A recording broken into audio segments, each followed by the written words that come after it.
Food. Food is a lot of things to a lot of people. Food can be art, can provide comfort, show hospitality, even build a career. But what happens when there isn't enough food? And more importantly, why is there sometimes not enough? Famine. It's a natural disaster, right? Somewhere in a place like sub-Saharan Africa, the rain that everyone was hoping for never comes, and as a result, crops don't grow, livestock doesn't eat, and in the end, people die. Isn't that how famines happen? So what can we do about it? I can't make it rain.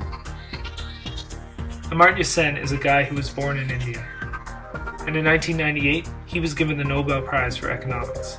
According to Sen, famine and the resultant starvation are not really caused by a lack of rain, they're caused by entitlement failures. Entitlement is determined by people's ownership of resources that are worth something to everyone else, their knowledge and skills that could contribute to making things that are worth something, and the present state of the marketplace. So really, famine and starvation are all about incentives. When there is a food shortage, there is incentive to sell food to those with entitlement. There's no incentive to sell food to people with entitlement failures. Even if food prices rise because of crop failure, the people with resources still get fed.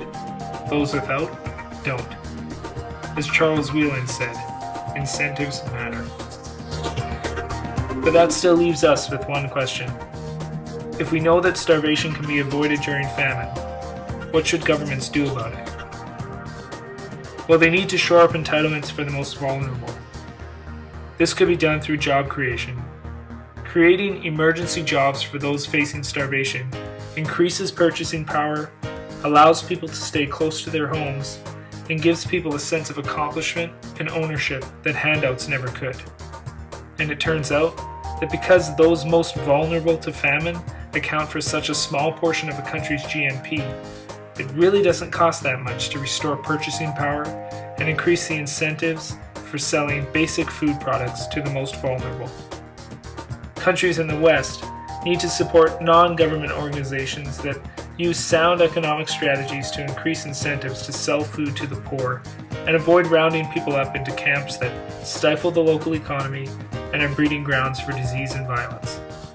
In the end, we all need to work together to make sure the poorest of the poor never lose their power to purchase necessities like food, especially when it doesn't rain.